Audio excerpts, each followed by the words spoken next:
आसतु बुलीजा प्राकृतिक सौंदर्य भरा मयूरभंजर बारिपदा सहरर गणेश मेढ़।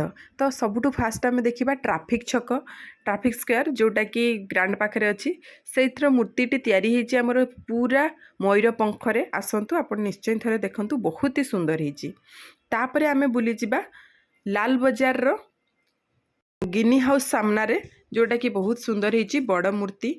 तो मु आपण मानक देखेबार रिजन जो मैंने भी आसी ना कि आसी पारना कि देखापी चाहूँगी कौ जगह को फास्ट जी से आपण मानक देखी दूसरी देखूँ बहुत सुंदर होती मूर्तिटी बहुत बड़ बड़ मूर्ति होती। आसन देखा तापर पुराणा हाट साही पतिनना होटेल पाख सेटा भी खूब सुंदर मूर्ति होती उपरे कारुकार्य प्रभु श्री जगन्नाथ बलराम माता श्री सुभद्रा समस्तंकर मूर्ति को देकी यही कनसेप्टा भी होती बहुत बढ़िया लगुच।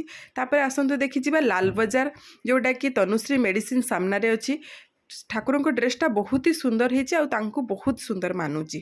तो ठाकुर भी बहुत बड़ होती आपण मैंने निश्चय थे आसिकी देखूँ। तापर आसवा आम मुख्य आकर्षण आमर जोटा कि मत जोटा भल लगे स्वरूपनगर कन्वेंट स्कूल पाखरे जोटा भल लगी से भर यहाँ गोटे आपण मैंने आसतु देखूँ सेटार पूरा बाउंसरे कम होती कुला पाछिया एगुड़ा सब बाउंसरे ही लगी मूर्ति भी बहुत सुंदर कनसेप्ट होती बहुत बढ़िया लगुच बड़ मूर्ति। तो आसिक देखो ये भी छोट गोटे मेलाटे पड़ी आपण पाक आसिले निश्चित से मेलारे भी टिके बुलेकी नहीं जाए।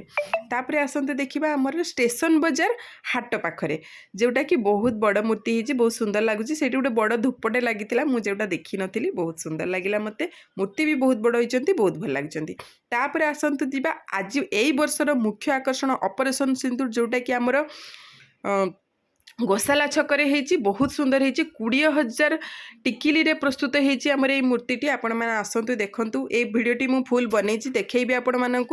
तो आसतु तापर देखी आम साहिर मूर्ति जोटा कि आमर मामा आइसक्रीम फैक्ट्री सामने होती तार भी कनसेप्ट बहुत सुंदर होती बहुत भल लगुच। आपण मैंने आसतु बुलंतु देखूँ जदि मोर भिडटी भल लगी निश्चय लाइक शेयर कमेंट करूँ। थैंक यू जय जगन्नाथ।